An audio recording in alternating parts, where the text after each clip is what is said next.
All right. Dennis, here's yours. Okay. All right. Coach. Thanks, Coach. You want to hand that to Michelle as well? Thank you. Hey, thank you. I'll come back in when we're done. Thank you. All right. We've got some salty dog coffee this morning. Good morning, Coach Douglas. How are you today? Great. How are you? Doing awesome. Good. Everybody, welcome to Coffee with Coach Douglas. And we have a new guest today, Jason Armstrong. Good morning. Good morning. How are you doing? Pretty good. How about yourself? Doing awesome today. Yeah, those salty dog drinks look pretty good today, Coach. Well, it's a beautiful morning for it. We're getting into the fall. I'm actually starting to see a few trees, so the leaves starting to turn a little bit out by our house and driving in. Saw some of them that turn red really quick, some that are turning yellow, so it's starting to feel like fall. Definitely football weather going into Game 4, so when we can do that, get a little caffeine, get a little, in my case, a little bit of chocolate, a little bit of caramel. It's a good start to the morning. You can't beat that any day of the week. That's right. Well, we got Westminster this week, guys, at 1 o'clock on Saturday at Pioneer Stadium. That's right. That's going to be a big game. That's right. After last week, and I'm going to throw that out at you, Coach. Sure. Talk about last week and Howard Payne. Yeah, absolute debacle. Embarrassing. Other negative connotations you can bring up, you can just imagine them all.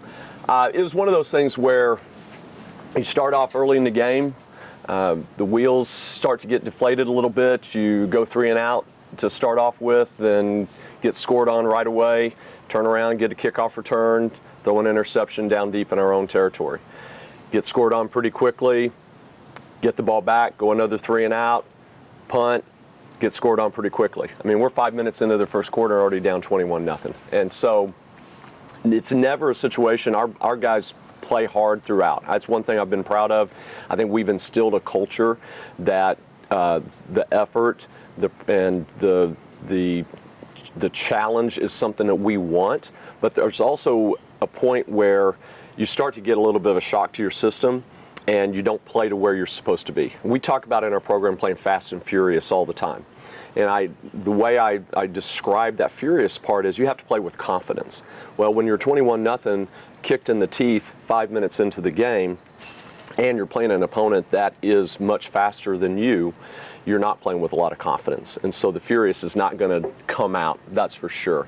And so we did some good things here and there throughout the game, but it was definitely one of those that I relate it back to a game my second year at McMurray when we were probably the worst football program in the nation in Division III, and trying to build that thing back up and playing one of the top 25 programs in the nation, playing in the Iowa Conference then, now is the American Rivers in Wartburg, and went up to their place, and we got 1 first down offensively. We were blocked 3 times on punts, 2 for return for touchdowns, and ended up losing like 72-0 or something like that. So I've been through this before, and it took a long time at McMurray. I don't think it's going to take that long here, but in both of those situations, it's really about how you respond individually as players, but that's going to be collectively as a program. You can talk about all you want about how you want to be as a program, but if each individual in the program doesn't bring in the right response, then it's not going to come to fruition as a program. And so each and every individual has to make a choice. Am I going to be the person? Am I going to be the man that I'm going to say I'm going to be? Because we all talk a great game, but are you willing to walk that talk? And so am I going to be a competitor? Am I going to put in the preparation? And so we had some call-outs on Sunday. Who were some guys that were not prepared because they showed up with missing equipment, or they busted assignments that we had worked on day in and day out from beginning preseason camp to the end. And so we went back to, where does it really begin? It really begins in your preparation. And so, in fact, it's funny, I had a meeting with an instructor and our director of campus employment, career development just a little bit ago. And he used an acronym. I won't spell out the entire acronym, but it's BAM. And if you give half effort in something, you're going to get half the result. Well, if you put in half preparation and you play Howard Payne, who is probably a top 15 program in the nation, they play in the toughest conference in the American Southwest. They finished third in that conference last year. I see no reason why they can't finish third or even second in that conference this year. And you don't fully prepare, you can expect a lot more 85-0 beatings. Right. They are a tough team. They one are. of the top ones in Division III. That's behind us now. Absolutely, it's in the past. It's in the past. We got to learn from it. We learn from it. That's We right. keep going. This week we have Westminster, but I'm going to stop right there and talk a little bit about Jason. Absolutely. Coach. Jason, just, introduce yourself. Yeah. Tell the fans who you are and where you're from. My name is Jason Armstrong. I'm from Casa Grande, Arizona. I went to college at Concordia University in Nebraska. Played 5 years there. I'm a new coach. Coach took a chance on me coming out here, so he trusted me to come out here and coach the DBs up. I like the guys that we have. They're pretty confident and they're willing to learn. They're coachable, very coachable. Yeah. All right, cool. Talk about a little bit about your experience playing ball and things like that. I played for 5 years. I started 4 out of those 5 years, and I really wanted to go pro. I wanted to play at the next level, so I went to a pro day. I had a national scouting combine that I went to, and we had an all-star game, played there, did pretty well. Dealt with some injuries. I was a multi-collegiate athlete. I played track and field as well. I was a pole vaulter. Messed up my hamstring a little bit and kind of diminished those dreams a little bit, but still working out, trying to stay in shape while I'm coaching these guys up, but that's a little bit about my career. Well, welcome to Lyon College this year. We really appreciate you being here, and I know you've been excited about the ball games we're going to be playing over at Pioneer Stadium. Now let's get into Westminster, Coach. Absolutely. They are 0-2 coming into the game. Lost to Rhodes, lost to Sewanee. Talk up a little bit about them. They had a bye week coming into this, right? Yeah, they'll be rested. I'm sure they're going to work on some things that we are not fully prepared for, but that's just part of it. Especially this time of year, you're going to get some imbalance in the number of games that have been played at this time of year, but there's a lot of familiarity between both programs. I spent the previous 9 years before coming to Lyon at McMurray College in Illinois in the Upper Midwest Athletic Conference. They are football members in the Upper Midwest Athletic Conference still.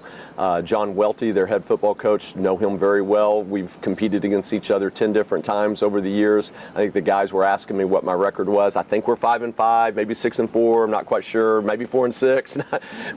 I haven't really paid too much attention to it, but Coach Welty and I know each other very well.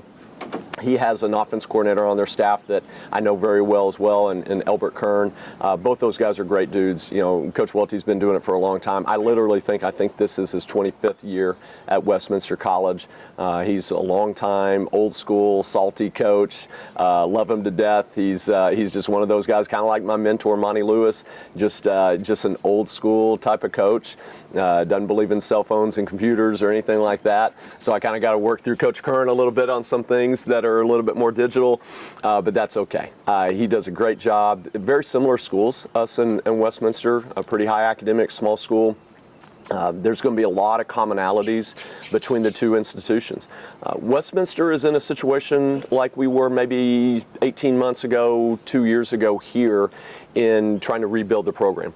They had a lot of coaching turnover, had a lag in recruiting that's put them a little bit behind the 8 ball in just developing their roster, and I think Coach Kern has come in and brought a little bit of life to that, and has given them an opportunity to recruit in some areas that they haven't previously.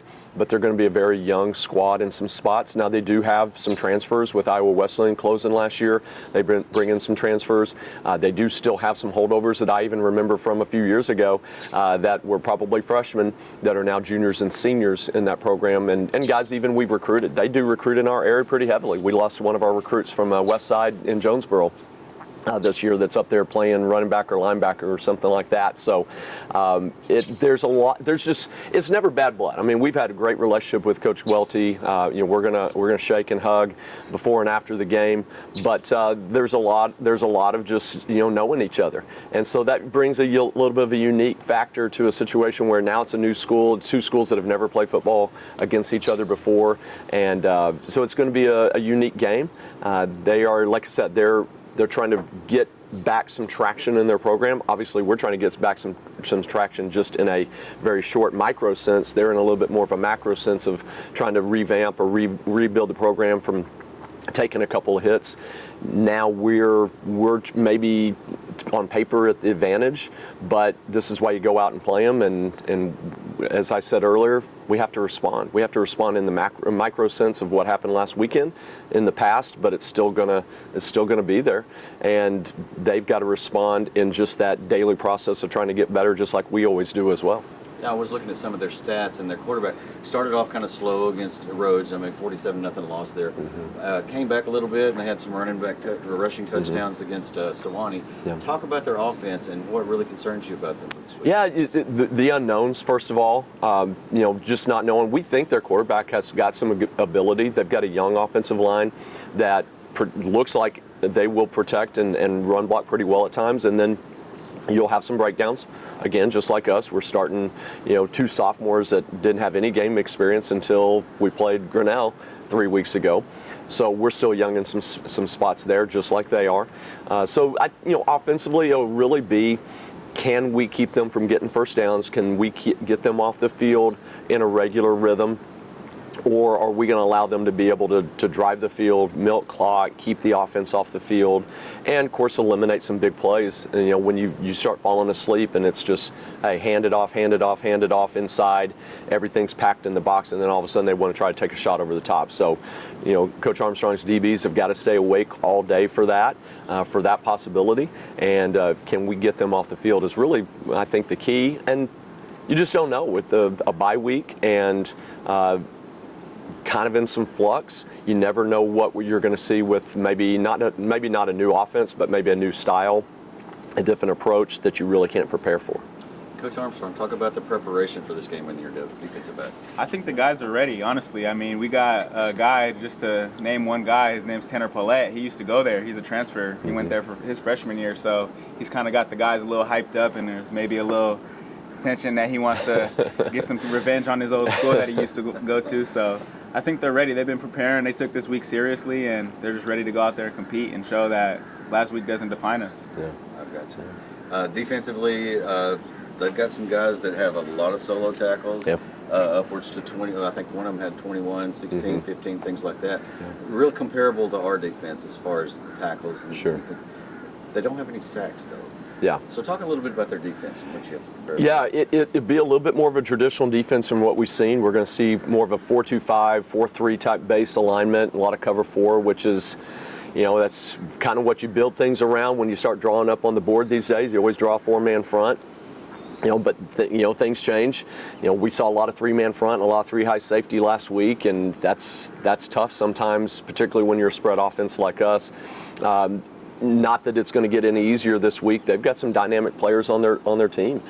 They've got a couple of defensive linemen that are pretty scary. They're young again. They've got some freshmen playing for them, some sophomores, a few juniors, but they've got some dudes up front that can create some havoc if we don't do our jobs.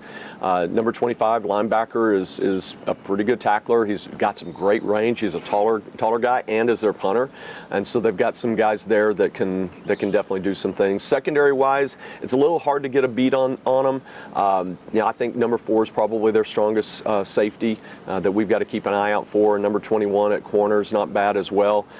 There's some things that if they play to their potential and we don't, or we have a playoff where we lack some focus, it's going to be an issue at times. So we've got to play at their best. I know that they're going to, again, with a week off, and they're going to be fired up to go. So it's definitely a defense that, I feel like we've got some things that we can do. You always look at it with that type of eye as an offense coordinator, but you've also got to be able to execute them, and that's where rubber meets the road. Exactly.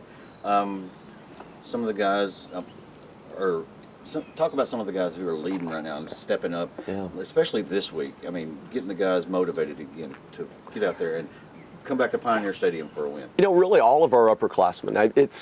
I don't think there's really anybody in particular. Jalen Babers, number 2, got banged up third quarter of last week. Had to really sit out on Tuesday's practice, was only about 50% on Wednesdays, and that he could have gone more. But we put the brakes on, we pull the chute a little bit on that and just slow him down, make sure that he's fully healthy. But he was full go yesterday. We expect him to be ready to go 100%.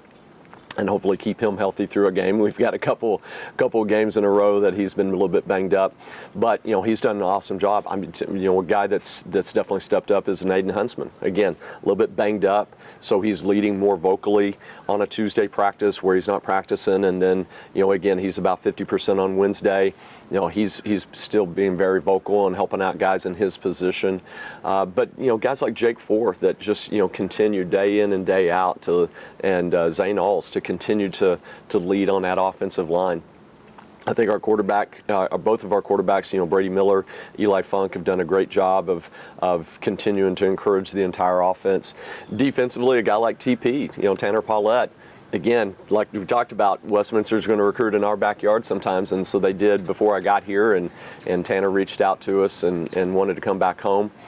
He's definitely stepped up, and it was his birthday yesterday, so he was full of it, between the game and his birthday and everything. But other guys on that other side, Nate Sarver continues to be just a rock, a steady force there in the linebacker core. Kedrick Wooten, he's not going to say a whole lot really, but he's going to lead by example, and then he'll pull a guy aside. Slayton Wheeler's just Slate. I mean, he's Slate. You just all you guys. This is why he has the jersey number 18. 18 Wheeler. He's just a guy that he deserves it just because of who he is. He's just that spark plug guy that. He's going to do something. There's going to be something in a one-on-one, D-line versus O-line that's going to get fired up. He's full of it sometimes. So he's had a good week of practice. But all of those guys have really stepped up and really led. And I met with the leadership group on Sunday after the game, and we had some discussions. Nothing hard, but just said, hey, here's the challenge that's in front of us. Here's the challenge I've posed to you. You have to help us be able to communicate this and work this throughout the entire team so that the team responds. It doesn't matter if you 12 guys respond. I mean, it does, but it matters more that you respond and they respond in kind. Coach Armstrong, how do you feel about this weekend? I feel really confident, honestly. I think our guys are ready to step up to the plate and take on the challenge that's coming here to Batesville, so I feel confident about it. They're ready. What about you, Coach? Hey, I'll admit, I've been doing this way longer than he has. We're 30 versus 1 here. Hey, when you get beat 85-0 and take it into shorts, you have a little lack of confidence sometimes. But I feel good about our preparation. I feel good about what our coaching staff has done and where we're at and getting our guys ready. I feel good with our leadership group. I feel very strong about those guys, and I think those guys will lead in front and guys will follow, and that's the key. Our guys will respond. Our guys will respond the right way, but we have to perform as well. It's great to have great intentions. It's great to have great preparation. And great preparation will typically lead to great performance, but you also have to connect that with the energy and the intentionality of every play being very important so that the collection of plays becomes the result that you want. And so if our guys can realize that and they can focus on taking their preparation to the field at Pioneer Stadium at 1 o'clock and then focus on one play at a time, we'll be fine. If we have a big lapse in that, it'll be a struggle. So, I mean, I'm never going to blow smoke. I tell our guys exactly how it is. We have to develop our confidence through our preparation and our performance. Performance is still an hour, more than 24 hours away. So we've got to bring that part of it as well. Our preparation has been very strong. As I told the guys, our energy level, we really could have just, pissed and moaned all week and not had any energy and kind of sleptwalk through the week of practice, but our guys didn't. We had really good energy on Tuesday. It got better on Wednesday, and it was really good yesterday. And so I feel good about where our heads are. Now we got to bring that performance. Good deal. Looking forward to Saturday's game. Absolutely. For sure. Is there anything else we want to talk about? I do want to ask Coach Armstrong a question. What have you learned since you've been here? Talk about that. That's a great question. I've learned a lot, honestly. Just coming here, I was really knowledgeable about defensive backs, but being under Coach Rutt, I'm just able to learn a lot about defensive schemes and why we do certain things and why certain pieces have to be a part of the puzzle. Because, like Coach Rutt says all the time, if you have a puzzle and you're missing a piece, your puzzle stinks. So, you got to have everybody in the right place doing their job, and everybody has a job that they have to do. So I've learned a lot from him. I've learned a lot from Coach Doug as well, just organizational-wise. He's a very organized man and organizes our practices in a way that gets the guys most efficiently prepare for the games and everything. So Yeah. I've learned a lot. Yeah. Yeah, one of the things that we focus on in our program is, we want to develop young players and grow them in our program for 4 years, but that also applies to our coaches. I have the little mantra I always focus around is the 1% rule. The sun's coming up over the tree here. Yeah, no, I'm we're going to talking about that. block my own sun here. But we also, Coach Root's got the puzzle.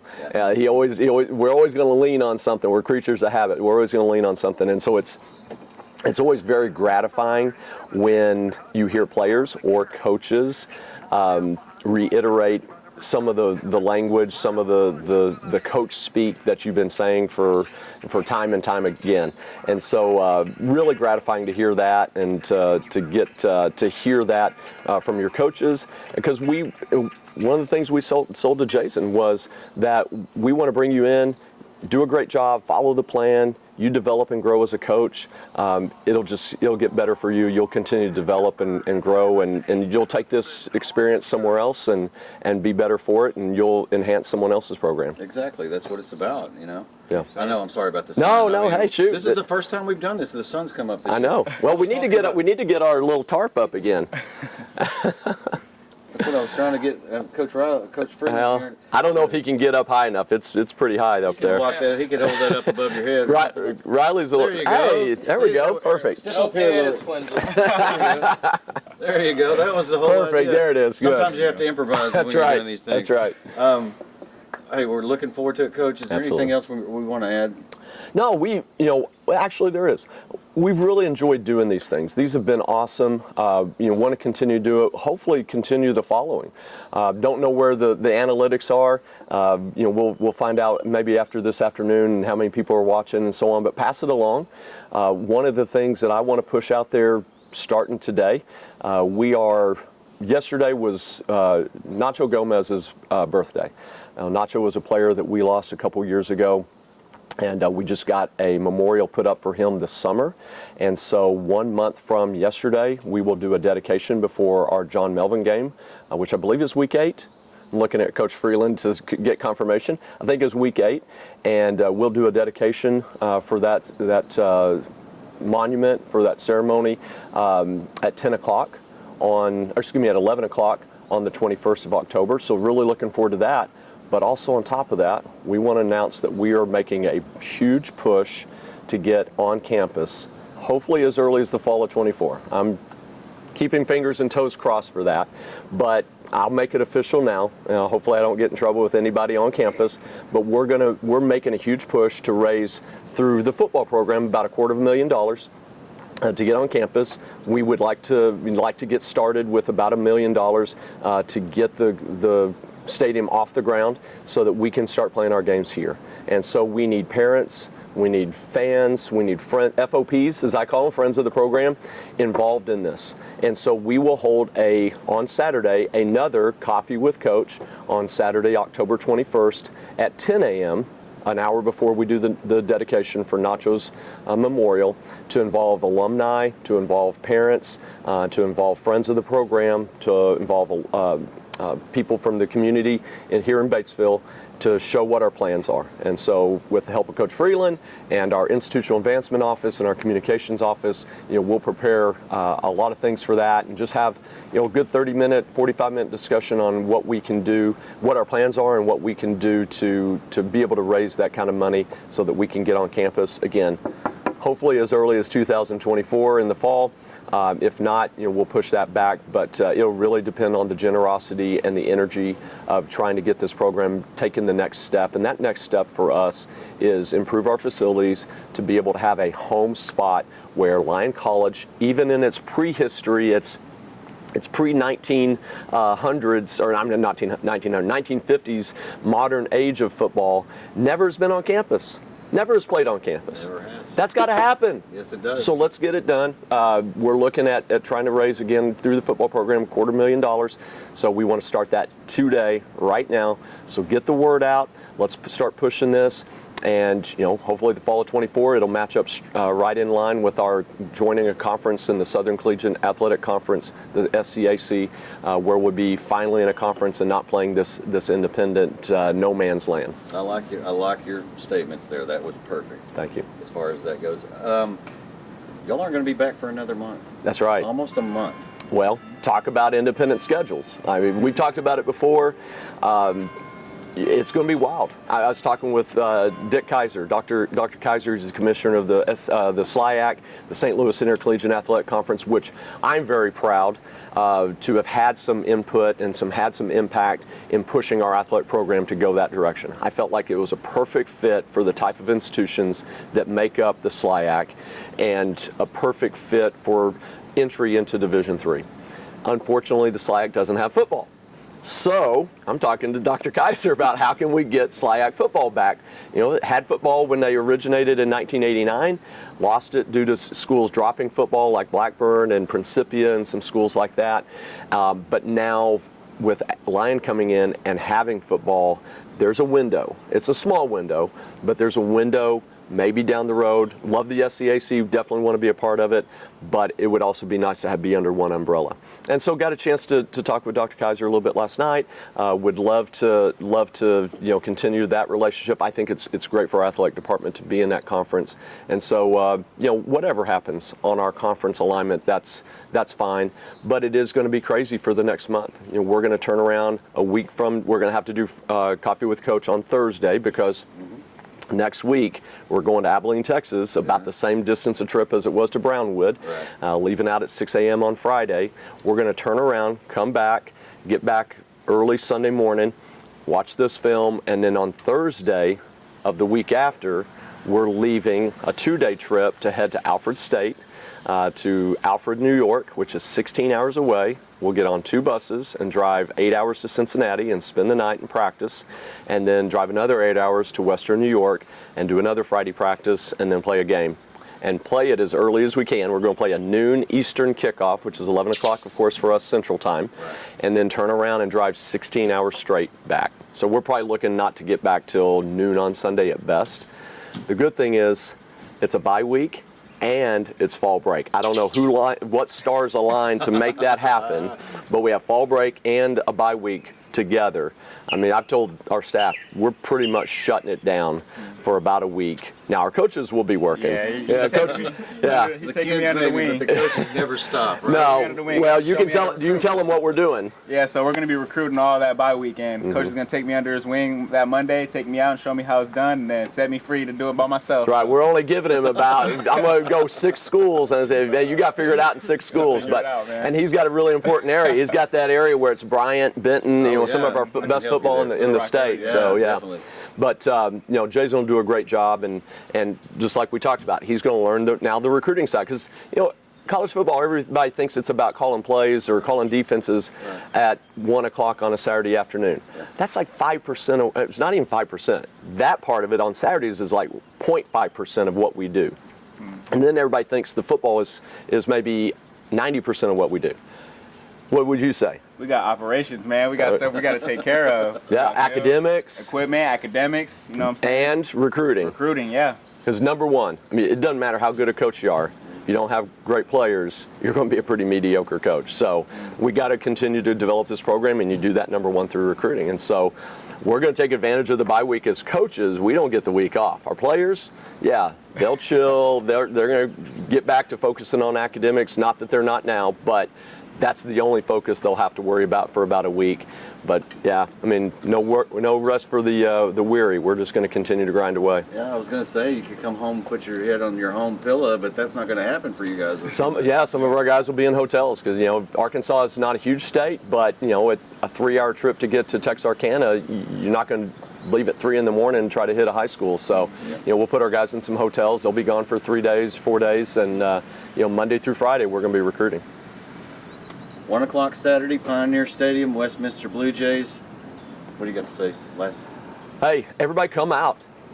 We obviously we're going to bring our own energy, but we love the energy of the crowd. We had a tremendous crowd for the Grinnell game. Had a great crowd for the Belhaven game. Obviously, first road game, you don't get to have that sense, but of course, it's Texas. We have a lot of players from Texas, so we had a nice group there in the visiting stands at Brownwood at Gordon Wood Stadium.